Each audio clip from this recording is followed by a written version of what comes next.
अस्सलाम वालेकुम नाज़रीन, मैं हूं अरसलान खोकर। आप देख रहे हैं प्रोग्राम प्ले फील्ड। ड्राफ्टिंग का अमल आज सारा दिन से चल भी रहा है। अभी ज़रा कुछ रिजल्ट्स भी सामने आ जाएंगे और 6-7 बजे तक शायद सारे मामला सामने होंगे और हर टीम की जो मुख्तलिफ कैटेगरीज़ हैं वो तो आपके सामने ही हैं।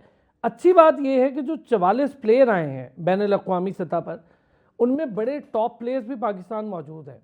काफ़ी वावेला भी किया जा रहा है, काफ़ी बातें की जा रही हैं सोशल मीडिया पर कि रिटायर्ड प्लेयर्स आ गए हैं और रिटायर्ड प्लेयर्स में डेविड वार्नर अब आ गए हैं, केन विलियमसन अब आ गए हैं, टिम साउदी अब आ गए हैं, चैपमैन आ गए। यार ऐसा नहीं है, ये कोई रिटायर्ड प्लेयर नहीं है, ये दुनिया क्रिकेट के टॉपेस्ट प्लेयर्स हैं जो रिटायरमेंट सिर्फ इसलिए लेते हैं कि दुनिया की लीग्स में खेल कर पैसे कमाएं।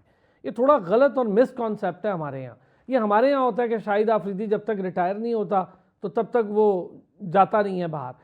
वहाँ पर टीम से पहले रिटायर होते हैं। आपके सामने एक बहुत बड़ी मिसाल हमारे सबके सामने रही साउथ अफ्रीकन लेजेंड की, और वो सिर्फ इस वजह से रिटायर हुए थे कि उन्हें लीग्स खेलनी थी और वो उनके ऊपर था कि उनकी परफॉर्मेंसेस डाउन होना शुरू हुई तो उन्हें फिर उस लीग से थोड़ा दूर कर दिया गया। केन विलियमसन रिसेंटली लास्ट जो ईयर है उसमें तमाम टॉप लीग्स का हिस्सा रहा इंक्लूडिंग IPL। तो बहरहाल ये लीग्स के हिस्से अपनी जगह। पाकिस्तान में इसकी ड्राफ्टिंग का अमल इस वक्त लाहौर में हो रहा था और इससे पहले गवादर था, उसके हवाले से हम पहले भी बात कर चुके हैं कि ये मामला क्यों और कैसे हुआ। और टेस्ट स्क्वाड में तब्दीलियां 7 कर दी गई हैं, 7 तब्दीलियां। दूसरी तरफ डोमेस्टिक क्रिकेट का भी राज चल रहा है, उस पर भी बात करेंगे, क्लब क्रिकेट पर भी करेंगे। डोमेस्टिक क्रिकेट में मुझे ज़्यादा अफसोस इस बात का हो रहा है कि बहुत बुरी फैसिलिटीज़ के साथ इतना पैसा खर्च रहा है पाकिस्तान क्रिकेट बोर्ड और अपने फर्स्ट क्लास क्रिकेटर्स को रिस्पेक्ट नहीं कर पा रहे हैं। ये थोड़ा सा डैमेजिंग पार्ट है, इस पर थोड़ा ध्यान देना होगा। ये तमाम जो तुर्रम खान बैठे हैं इस वक्त पाकिस्तान क्रिकेट बोर्ड में इंक्लूडिंग खुर्रम नियाज़ी साहब, कि ज़रा सा बाहर निकलें और देखें कि वो किन फैसिलिटीज़ में बेचारे घिरे हुए हैं। वहाँ पर वॉशरूम्स यूजेबल नहीं है, गंदे वॉशरूम्स हैं। उसकी तस्वीरें सोशल मीडिया पर भी आम हो रही हैं, हमें क्या बताना है अब उस पर। तो ज़रा पाकिस्तान के टेस्ट स्क्वाड पे, PSL पे, पाकिस्तान के ओवरऑल स्ट्रक्चर पे, डोमेस्टिक क्रिकेट पे, क्लब क्रिकेट पे होगी बात। अली तनौली साहब ने हमें ज्वाइन किया, क्रिकेट एक्सपर्ट हैं, बहुत शुक्रिया अली भाई, थैंक यू आपने ज्वाइन किया। जहूर भट्टी साहब ने हमें ज्वाइन किया, जहूर भाई बहुत शुक्रिया, क्रिकेट कोच है। और रावलपिंडी क्रिकेट टीम के कोच की हैसियत से, मैनेजर की हैसियत से बारहा उसके साथ काम करते रहते हैं ऑन एंड ऑफ, और बड़ी अच्छी अच्छी प्रोडक्ट जो आज आप टीम में देख रहे हैं वो डोमेस्टिक से निखर कर जो आई हैं उनमें एक ज़हूर भट्टी साहब का बड़ा नाम है, शादाब और दीगर लोग ये सब इनके शागिर्दों में से हैं। यासिर खान अभी रिसेंटली आप देख रहे हैं, बड़ा तेज़ खेलने वाला क्रिकेटर है, वो ख़ुद ज़हूर भाई के क्लब से खेलता है और बड़ा शानदार क्रिकेटर है। तो आज बड़ी डिटेल डिस्कशन होगी। अली भाई पहले ज़रा हम ड्राफ्टिंग पे बात करते हैं सर। PSL ड्राफ्टिंग बड़ा वावेला हो रहा है जी। PSL 10 के सीज़न में अभी तक बड़े नाम नहीं आए। मैं समझता हूँ कि देखें आप जितना पैसा खर्च रहे हैं, जो आपने विंडो बनाई, बोलियां तो है नहीं, फिक्स सेटल्ड अमाउंट है, इसीलिए हमने कैटेगराइज कर दिया कि भाई प्लैटिनियम में इतने, सिल्वर में इतने, डायमंड में इतने, इमर्जिंग में इतने। इसके बावजूद, इतनी रिस्ट्रिक्शंस के बावजूद खिलाड़ी आ रहे हैं। मैं डेविड वार्नर हो, टिम साउदी हो, केन विलियमसन हो, चैपमैन हो, जो 44 बड़े नाम आए, मुझे नहीं लगता ऐसी कोई बुरी बात है। नहीं, मैं तो ये समझता हूँ अगर आप देखा जाए, कंपैरिजन किया जाए, जैसे आपने कहा कि पैसा मैटर करता है। एक तरफ आप IPL की बात करें तो IPL में आपने कैटेगरीज़ बनाई हुई हैं, तो कैटेगरीज़ ऐसी हैं कि और उसकी अगर आप मार्जिन देखें या लिमिट देखें तो वो 26 करोड़ तक इंडियन रुपीज़ जो हैं, और उसको आप पाकिस्तानी में कन्वर्ट करें तो वो 50 के अबव जाते हैं। जहाँ पे यह अगर आप उसका ओवरऑल स्ट्रक्चर देखें तो एक वो शायद एक पूरी टीम के बराबर होता है। तो एक प्लेयर, और जहाँ दूसरी तरफ ये मैं तो समझता हूँ ये PSL और PCB का क्रेडिट है कि वो इस इतने लिमिटेड बजट के साथ वो इतने अच्छे प्लेयर लेने में कामयाब हुए हैं। और दूसरा, जैसे आपने कहा कि हाँ, हमने पहले भी एक जगह बात की कि हर जगह टीम्स अब नॉमिनेट हो गई हैं। टेस्ट स्क्वाड अलग है, ODI स्क्वाड अलग है और T20 का स्क्वाड अलग है। अब प्रोफेशनल प्लेयर्स लाए जाते हैं। और जो नाम अब आए हैं PSL में, कोई भी ऐसा नाम नहीं है जो T20 का एक्सपर्ट ना हो।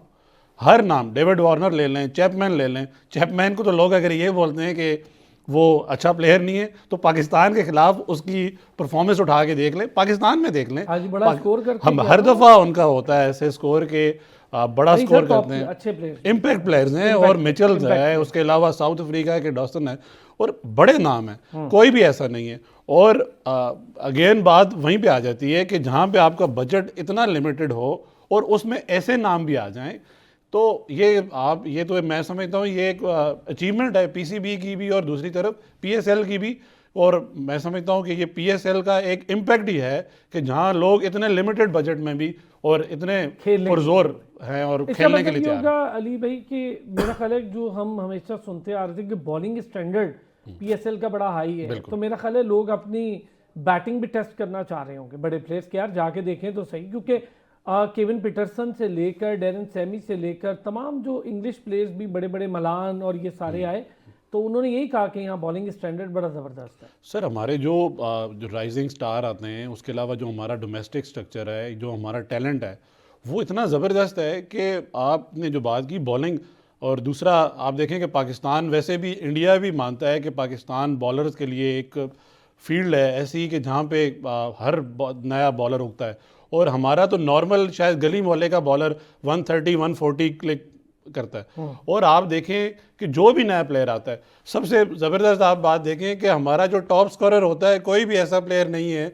जो ओवरसीज हो। उसकी वजह यही है कि हमारे बॉलर इतने तगड़े हैं कि वो इतनी ज़बरदस्त पेस और इतनी ज़बरदस्त लाइन और लेंथ पे बॉल करते हैं कि कोई भी ऐसा प्लेयर नहीं है कि जो उनको इतना बिल्कुल एक नॉर्मल खेलने दें। या जैसे आप पीएसएल में देखते हैं, छक्कों की तादाद ऐसे लग रहा होता है कि छक्का मारना कोई मसला ही नहीं है, जबकि दूसरी तरफ पाकिस्तान पीएसएल को देखा जाए तो यहाँ छक्का मारना वाकई मसला है। यहाँ लो स्कोरिंग मैचेस होते हैं, आप देखें कि 120 130 पे भी लोग उसको डिफेंड कर लेते हैं। उसकी वजह क्या है कि बॉलिंग अटैक हर साइड का ऐसा है कि वो कॉम्पिटिटिव है और वो बॉलिंग से ही डिफेंड करते हैं चीज़ें। जरूर भाई, आते हैं ज़रा आपसे, चूंकि मैंने आज स्पेशल डिस्कशन करनी है पीएसएल रिलेटेड, तो कर ही रहा हूँ अली भाई से। ये sir Quaid-e Azam trophy grade 1 grade 2 club cricket, ज़रा यहाँ से शुरू करें जरूर भाई। क्लब क्रिकेट एक ज़माना था, क्लब क्रिकेट बड़े बड़े प्लेयर्स खेला करते थे, जावेद मियांदाद जैसे प्लेयर्स इंटरनेशनल करियर के साथ खेलते थे। अब तो आपके खिलाड़ी फर्स्ट क्लास को मुंह नहीं लगाते, तो क्लब क्रिकेट दूर की बात है।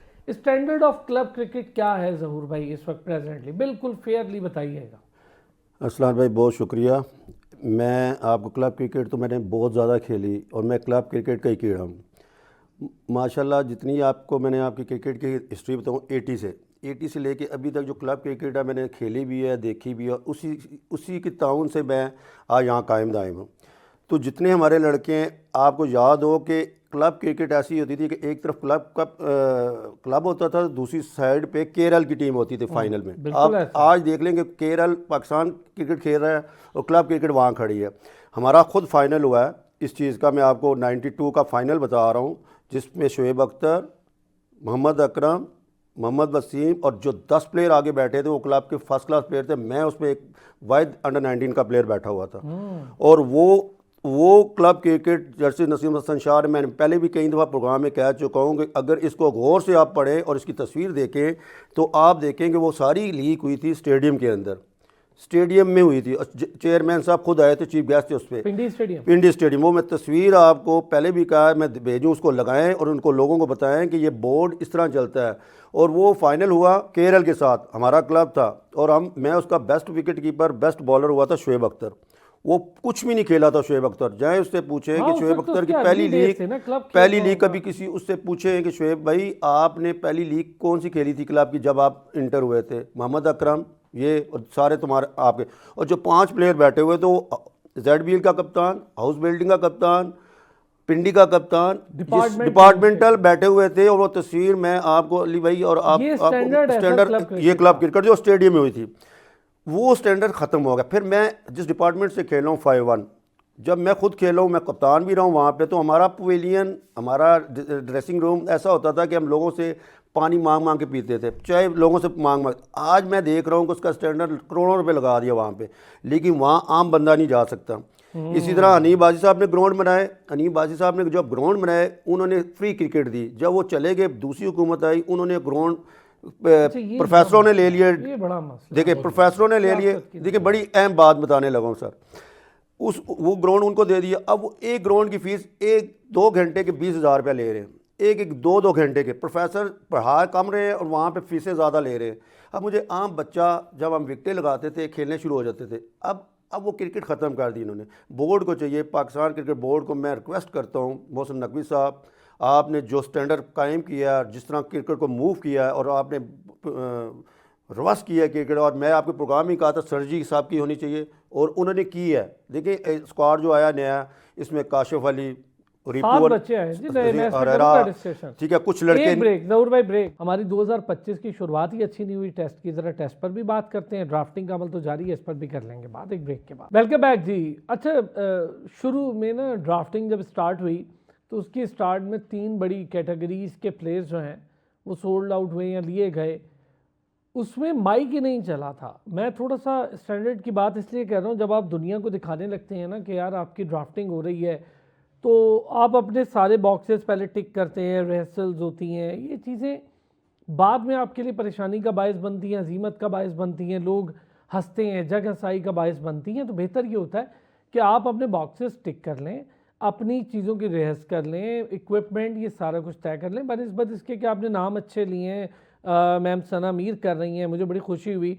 राइट पर्सन है आज उस पर, क्योंकि क्रिकेट कौन उनसे बेहतर जानता होगा पाकिस्तान में, और कैप्टन पाकिस्तान टीम बड़ी शानदार और लर्नेड क्रिकेटर है, एजुकेटेड क्रिकेटर है। बहुत अच्छा लगा मुझे कि प्रेजेंटर्स में आज मौजूद हैं वहाँ पर, तो ये एक अच्छी चीज़ थी। माइक शाइक वाला मामला, इसको हल करना चाहिए। ऐसे बिला वजह आपका सोशल मीडिया मजाक उड़ाना शुरू करता है तो उससे बेहतर होता है कि आप ये कर लें। अच्छा, टॉम कॉलर कैडमोर को जी पेशावर ज़ल्मी ने पिक किया था, चूँकि पिछली बार भी वो पेशावर ज़ल्मी के थे, उससे पिछली बार भी पेशावर ज़ल्मी के थे, और टॉम कॉलर कैडमोर ने कप्तानी वाइस कप्तानी के भी फ़राइज़ अंजाम दिए।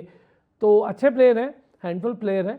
ज़रा आज की पिक्स पर तो हम बात करेंगे। ओवरऑल स्ट्रक्चर जो हमारा PSL को लेके अब 10 सीज़न के बाद तब्दील होना है, इस पर भी बात करेंगे।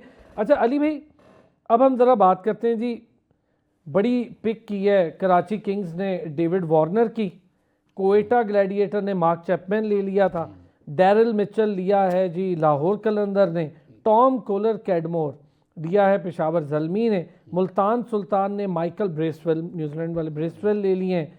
अच्छा जी, मैथ्यू शॉर्ट ऑस्ट्रेलियन प्लेयर हैं, ये लिए जी इस्लामाबाद यूनाइटेड। प्लेटिनियम की ये शुरू की पिक्स थी, बड़ी पिक्स है मेरा। अच्छा, टॉम कॉलर कैडमोर, ये इन ऊपर की और नीचे की सारी पिक्स में आपको लगता है कि ये पेशावर ज़ल्मी के लिए एक अच्छी पिक होगी, जहाँ पर किसी ने मिचेल को ले लिया, वार्नर को ले लिया, चैपमैन को ले लिया, वहाँ पर टॉम कॉलर कैडमोर का सेटल होना पेशावर ज़ल्मी की प्लेटिनियम कैटेगरी में सही है? वैसे कंपैरिजन अगर देखा जाए तो बाकी जो नाम है वो बनता नहीं है, सही कह रहे हैं आप।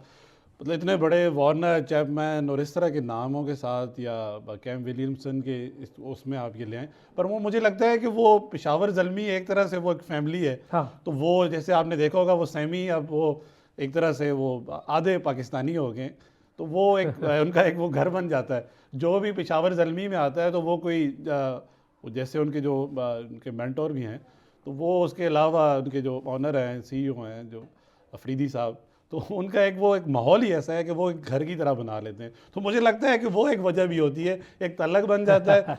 ये नहीं देखा जाता कि प्लेयर की वो स्टैंडर्ड्स या उस लेवल का, या डेविड वार्नर या चैपमैन या केम विलियमसन के लेवल का है, पर वही बात है कि जिसके साथ तलक हो तो वो बड़ा हो जाता है। अच्छा, एक चीज़ अच्छी है जी, वो भी ये हुई कि जो गोल्ड कैटेगरी थी उसमें कोयटा ग्लैडिएटर ने फ़हीम अशरफ को लिया। हालांकि फ़हीम अशरफ कोयटा ग्लैडिएटर थोड़ा मुझे लगा कि वहाँ कहाँ जाएंगे। सरफराज ने बाय बाय कह दिया था, उन्होंने अपने ट्वीट में थैंक यू कर दिया कोयटा ग्लैडिएटर का भी, और मुझे लगता है कि PSL का भी तकरीबन उन्होंने थैंक यू। अच्छा, एडम मिलाने लिए कराची किंग्स सर, आज जोश में इस दफा मुझे लगता है वो कुछ करना चाह रहे हैं, कुछ तो करना चाह रहे हैं। अच्छा जी, फिर उसके बाद दोबारा से हम देखते हैं कि कराची किंग ने एक अब्बास आफरीदी लिया, कोयटा ग्लैडिएटर ने दोबारा सेकंड राउंड में फिन एलन लिया। मुझे लगता है कोयटा ग्लैडिएटर और कराची का मुकाबला है। आज जरा फॉर्म में लगा है। अच्छा ये चीज़ें अच्छी हैं, चलें अली भाई इस पे थोड़ा सा कमेंट हो जाए। अच्छे प्लेयर्स हैं मेरा ख्याल पिक्स अच्छी हो गई। मैं तो समझता हूँ इस वक्त की सबसे बेस्ट पिक कराची ने कर दी है, वार्नर और इसके अलावा दूसरे प्लेयर हैं। और अभी अगर आप देखा जाए तो ये तो बिल्कुल ही कोयटा ग्लेडिएटर्स और कराची ये तो वन साइडेड होता दिखाई दे रहा है। अब देखते हैं कि बाकी कैसे लगता है कोई मेहनत कर रहे हैं कि हम भी बहुत अरसे से आगे नहीं आए। वैसे इतने अरसे से कराची किंग्स को जो एक ताने सुनने पड़ रहे हैं, इस दफ़ा मुझे लगता है कि उनके ऑनर ने कहा है कि भाई इस दफ़ा हम पैसे लगाएंगे, कुछ तो करें, कुछ तो करना है हमने। अच्छा ज़हूर भाई हम ज़रा क्लब क्रिकेट पे आपसे डिस्कस करते हैं। आपने वो 92 का एरा बताया कि एक तरफ वर्ल्ड कप चल रहा होगा, बड़े बड़े प्लेयर्स खेल रहे होंगे, दूसरी तरफ क्लब क्रिकेट के वो प्लेयर्स जो आज के सुपरस्टार्स हैं, उस वक्त वो सिर्फ क्लब क्रिकेट खेल रहे, उनका कोई उस वक्त ना जानते भी हों लोग, लेकिन स्टैंडर्ड ये था कि शोएब अख्तर और ये सब बेंच पे बैठा करते थे, क्रिकेट खेलते थे। ज़हूर भाई ये जो ग्रेड 1 ग्रेड 2 क्रिकेट, रावलपिंडी की क्रिकेट जो लड़के इस वक्त खेल रहे हैं, इनकी मेहनत उतनी है जो आपके इरा के लड़के या आप लोग किया करते थे, या अब मेहनत में कमी आई है, क्रिकेट मॉडर्नाइज हो गई है, शॉर्ट टर्म गोल्स आ गए हैं कि यार T20 खेलें, PSL में पिक हों, पाकिस्तान का T20 खेलें, बाहर लीग पकड़ लें, ये ज़्यादा सोच है मेरा ख्याल है अब लड़कों की। बिल्कुल आपने अच्छा पॉइंट रेस किया है। यही बातें हैं। देखिए इसमें इख्तियारात किसके पास है? कोच लेने चाहिए, रीजन को लेने चाहिए।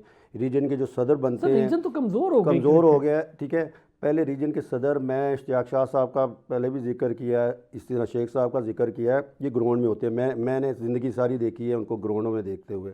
देखिए मुझे कल बड़ी खुशी हुई, शेख साहब मिले हैं, नकवी साहब ने उनको कम बैक किया है, और मेरी ख्वाहिश है कि उनको बोर्ड में लेके आएँ, वो काम करें डोमेस्टिक में जितना वो काम कर रहे थे और जिस तरह वो चला रहे थे। यार काफ़ी इख्तलाफात सही, लेकिन एक चीज़ ज़रूर है कि शकील शेख साहब काम उन्होंने ग्राउंड रियलिटी है कि यार उन्होंने डायमंड क्रिकेट ग्राउंड से उठाकर एक ऐसी एकेडमी बना दिया कि आपकी पाकिस्तान टीम के 4-4 5-5 प्लेयर्स, ये बात तो देखें उस पर ग्राउंड की रियलिटी देखें। ग्राउंड खूबसूरत बने हुए थे, पवेलियन खूबसूरत बंदे।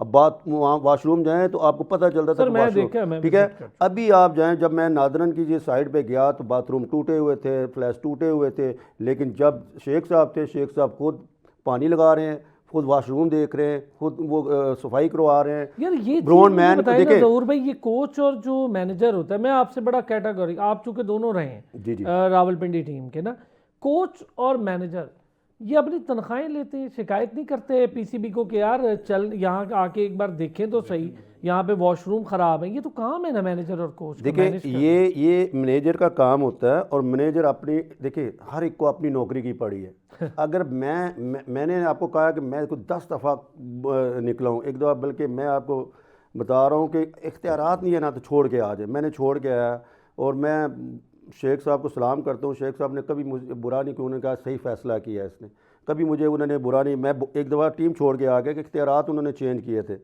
तो इसी तरह अगर इख्तियारात आप रीजन को दें, प्लेयर्स को दें, प्लेयर पावर ना दें, प्लेयर को अथॉरिटी ना दें कि इतनी बदमाशी शुरू कर दे, इतनी वो शुरू कर दे कि वो आंखें निकाले। देखें कोच के इख्तियारात, एक तो कोच की नीयत अच्छी हो, कोच ये ना कहे कि ये अली भाई ठीक है, इस्लाम भाई गलत है, नहीं, तफरीक ना रखे, उसमें तफरीक रखेगा इसका तो मतलब होता है ना ज़रूर भाई? बिल्कुल होता है। मैं उसका गवाह हूँ, मैं उसका हिस्सा रहा हूँ। मैंने मुझसे पूछे, मेरे सब बंदों से लड़ाई रही है, सब बंदों से, लेकिन मेरे साथ शेख साहब का रवैया इज़ अ स्पोर्ट्समैन स्पिरिट, कभी उन्होंने मुझे ना नहीं किया कभी, क्योंकि वो समझते थे कि ये बंदा काम वाला है और उसने काम। मुझे ये बताएं PCB के साथ कोच और मैनेजर, इसकी क्या कोऑर्डिनेशन होती है डोमेस्टिक लेवल पे? देखिए डोमेस्टिक में आपके जो कोच है ना, या तो कोच के इख्तियार होते हैं या रीजन के हेड के इख्तियार होते हैं, ठीक है। किसी जगह हेड के इख्तियारात हैं, किसी जगह कोच के इख्तियारात हैं।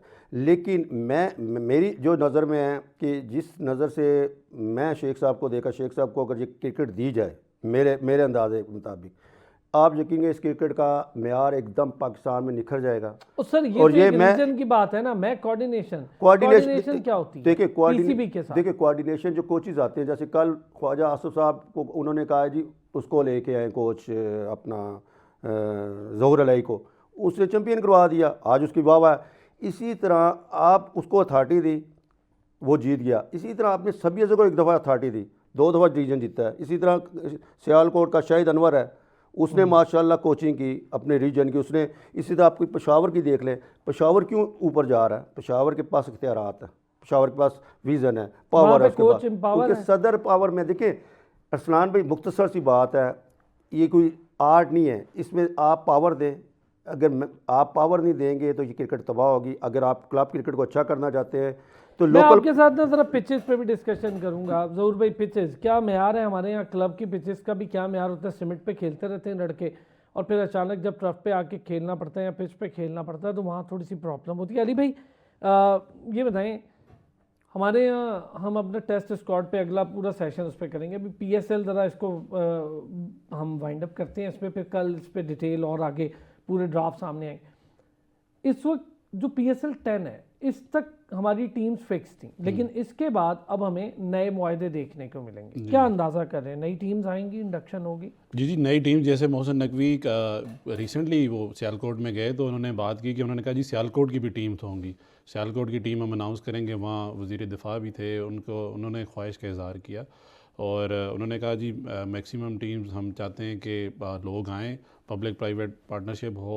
और जो भी बड़े नाम हैं या बड़े इन्वेस्टर्स हैं वो आएँ, इन्वेस्ट करें। और हम चाहते हैं कि ये PSL का जो पूल है वो बड़ा हो और ये होना चाहिए बड़ा। जैसे आपने कहा कि शुरू में ही हमने ये बात की कि जी इतने पैसों में इतने प्लेयर, आप देखें ना, एक प्लेयर की क्लास होती है, एक लेवल होता है। अब ऐसे तो नहीं हो सकता ना कि आप स्टार कमिंग्स को आप 1 करोड़ पे ले आए, मतलब ये तो ज्यादती है ना। मतलब एक बंदे का खर्चा भी है। एक ब्रेक है सर, ब्रेक बड़ी शार्प है हमारी, एक ब्रेक लेंगे, ब्रेक से वापस आएंगे, ज़रा टेस्ट स्क्वाड पर भी बात करेंगे और मैं ज़रा पिचेस पाकिस्तान में उसके मैार पर भी बात करूँगा। क्योंकि हमने आज डोमेस्टिक लेवल को भी ज़रा डिस्कस करना था तो इसलिए ज़हूर साहब को भी हमने जहमत दी हुई है। तो ब्रेक लेते हैं, वापस आते हैं तो इन चीज़ों पर बात करते हैं। वेलकम बैक जी। अच्छा, ज़रा पिचेस पे ज़हूर भाई आपसे पहले बात करूँगा, फिर मैं अली भाई के साथ ज़रा हम टेस्ट स्क्वाड पर भी डिस्कशन करेंगे। 7 एक प्लेयर भी चेंज हुए हैं और अच्छा है, ये वही प्लेयर्स हैं जो डोमेस्टिक के परफॉर्मर हैं। ज़रूर भाई पहले पिचेस, चूँकि जाने से पहले ये बात हो रही थी, हमारे पिचेस का स्टैंडर्ड क्या है? क्लब क्रिकेट तो मैं देखता हूँ कि सीमेंटेड पिच पे बहुत ज़्यादा खेली जाती है, ग्राउंड्स बहुत कम होते चले जा रहे हैं, उसके बावजूद लड़के बेचारे मेहनत करके किसी न किसी तरह खेल रहे हैं। तो ये जो सीमेंटेड पिच है इसमें और जो आपकी टर्फ यानी जो पिच है आपकी, उसमें हम क्या ऐसा देखें कि लड़का बेचारा सीमेंट से उतर के जब उस पिच पे जाता है तो उसको ब्रेक भी मिलती है, स्विंग भी डिफरेंट मिलती है, बॉल की पेस भी डिफरेंट मिलती है, तो सब कुछ डिफरेंट हो जाए। चूँकि मैं खुद खेला हूँ ऐसे तो मुझे अंदाज़ा है। पिच के हवाले से ज़रा बताएं ना कि पिच की कितनी अहमियत है हमारी क्रिकेट में? देखिए, पिच का तो म्यार हमारा बिल्कुल ही अब स्टैंडर्ड बहुत लो हो गया। पहले देखें इसको टाइम दिया जाता था विकेटों को, क्लब क्रिकेट को एक मैच होता था, 2 दिन वक्फा होता था। मुझे याद है कि 86 में मैं अंडर 16 जब खेला तो मिंटो पार्क में उन्होंने 10 दिन का पानी लगाया हुआ था। 10 दिन मिंटो पार्क, आपको पता है 4 ग्राउंड होते थे वहाँ पे, पानी लगा के छोड़ते थे, टाइम देते थे, नेटों को टाइम देते थे। अब ना तो ग्राउंड, लाहौर की बात कर रहे हैं ना जी, लाहौर की मिंटो पार्क, वहाँ 4 ग्राउंड होते थे और फर्स्ट क्लास मैचेस होते थे वहाँ, ठीक है। आज वो जंगल बना हुआ है। क्यों बना हुआ? आपकी मिसाल सिर्फ लाहौर से मैं शुरू करता हूँ तो पूरे पाकिस्तान में ऐसे ही चल रहा है। कोई बनाने वाला नहीं, ग्राउंड तो बना लेते हैं, विकेट भी बना लेते हैं। विकेट बनाने का तरीका देखिए, मेरा एक उस्ताद था, उस्ताद यकूब, 5-1 की विकेट बनाई थी उसने, और तकरीबन 2-3 फुट उसने खुदाई की। जो पत्थर नहीं, रोड का पत्थर होता है, उसको नीचे लगा के आम मिट्टी डाली थी, तो उसके अंदर शुएब अख्तर हमारे पास आके प्रैक्टिस करता था और वो बॉल हमारे यहाँ पे ऊपर से बॉल जाता था। लेकिन ये विकेटें ना तो इन्होंने पानी इतना लगाया होता है, सुबह मैच होता है, शाम को पानी लगा के सुबह थोड़ा सा रोल किया, तो विकेट तो ऐसे बनी है। वालों के पास तजर्बा भी कम रह गया सर। तजर्बा देखिए, अगर आप क्लब क्रिकेट को अच्छा करेंगे, अच्छा मूव लेके आएंगे, अच्छा पानी लगाएंगे, विकेटों को टाइम देंगे तो अच्छी होगी। चले, अच्छा जरूर भाई, वक्त थोड़ा सा कम है, मैं इस पे इंशाल्लाह फिर अगली डिस्कशन आपको अगले वीक हम जहमत देंगे, हमने बड़ी डिटेल डिस्कशन। अली भाई 7 नई चेंजेस हुई हैं टेस्ट स्क्वाड में और मोहम्मद अब्बास को ऐसे ड्रॉप करके आराम दिया गया बेचारे को, जैसे 42 माह से वो बड़ा थका हुआ था, 2 मैच खिलाए और ड्रॉप कर दिया। वैसे देखा जाए तो शायद एक मोहम्मद अब्बास ही हैं जिनका स्टेमिना या वो एक प्लेयर का लेवल नज़र आता है। आप देखें कि जो अभी रिसेंट सीरीज हुई है साउथ अफ्रीका के, 10 विकेट्स और सबसे ज़्यादा ओवर कराने वाले बॉलर हैं। यस, और वो ये नहीं है कि उनको अगर आप बॉल दें तो वो कहें नहीं भाई मैं नहीं करा रहा। फिटनेस उनको जहाँ पे चाहिए वो अपनी फिटनेस, परफॉर्मेंस, स्टेमिना वो आपको डिलीवर करके दे रहे हैं। तो मुझे तो खैर आज तक ये समझ नहीं आई कि पिक एंड चूज़ कैसे किया जाता है। आपके पास जो एक टॉप परफॉर्मर है उसको आप उठा के बाहर कर देते हैं। साजिद अली था, उसको यहाँ पे उसने परफॉर्म किया, वहाँ लेके जाने साजिद लगे, खान उसको लेके नहीं गए, उसको लेके ही नहीं लेके नहीं गए। गए। तो मतलब मुझे तो ये समझ नहीं आती, जैसे अभी सर ने बात की कि पिचेस को तो कोई रीड करने वाला ही नहीं है, कंडीशंस को कोई रीड करने वाला ही नहीं है, बस यही है कि फरमाइश है, ये आपका हिस्सा है, ये लीग आपकी है, ये लीग आपकी है, ये आपका हिस्सा है, आप नहीं इसमें। हमें तो ये भाई आप पाकिस्तान के लिए खेल रहे हैं, आप एक टैलेंट को देखें, एक मेरिट को यार देखें, इस पर कंडीशंस जरा को बात देखें। करूंगा आपसे। अब्दुल्ला शफीक बहुत ज़्यादा ना, कुछ लोग एडवोकेसी कर रहे हैं, बड़े बड़े नाम उसकी एडवोकेसी कर रहे हैं, उसके एवरेजेस गिनवा रहे हैं। 15-16 की एवरेज उसने पिछले पूरे साल में रखी। भाई पुरानी एवरेज को छोड़ दें, पिछले साल की जी, चले जी, बात जी, करते हैं। जी। 15-16 की एवरेज, 1 सेंचुरी 12 इनिंग्स में उसने कर दी। जी जी अब फिर लोग कह रहे हैं जी देखें इतनी बड़ी एवरेज, वो ओवरऑल एवरेज को छोड़ें, पिछले साल की देख। इमामुल हक काफ़ी टाइम के बाद उसकी दोबारा इंडक्शन, वो उनके मामला जो भी हों वो बहरहाल दोबारा आए हैं। सही है। इमामुल हक बेटर ऑप्शन है। अब देखें ये जो बात हो रही है ना, ये अच्छा है कि एक प्लेयर परफॉर्म नहीं करता तो उसको सोचने के लिए टाइम मिलना चाहिए, ये नहीं है। अब देखें दूसरी तरफ इंडिया की बात करें, विराट कोहली एक ही बॉल आता है, एक ही एज लग रहा है और पीछे आउट हो रहा है, जबकि पूरा बीसीसीआई उसको क्रिटिसाइज कर रहा है। अब वो ये बात कर रहे हैं कि भाई विराट कोहली क्यों आउट हो रहा है कि वो डोमेस्टिक क्रिकेट नहीं खेल रहा, उसको डोमेस्टिक क्रिकेट में लेके जाएं और उसको बेहतर करें। अब तो कहाँ यहाँ खेलेगा 40 साल में। अली तनवीर साहब थैंक यू सो मच। जहूर बेटी साहब बहुत शुक्रिया आपका। नाज़रीन कोशिश की आज ज़रा पीएसएल ड्राफ्टिंग के साथ टेस्ट स्क्वाड को लेकर और डोमेस्टिक क्रिकेट के इश्यूज़ क्या हैं उस पर ज़रा बात करें। कल फिर होती है आपसे मुलाकात, अपना ख्याल रखिएगा।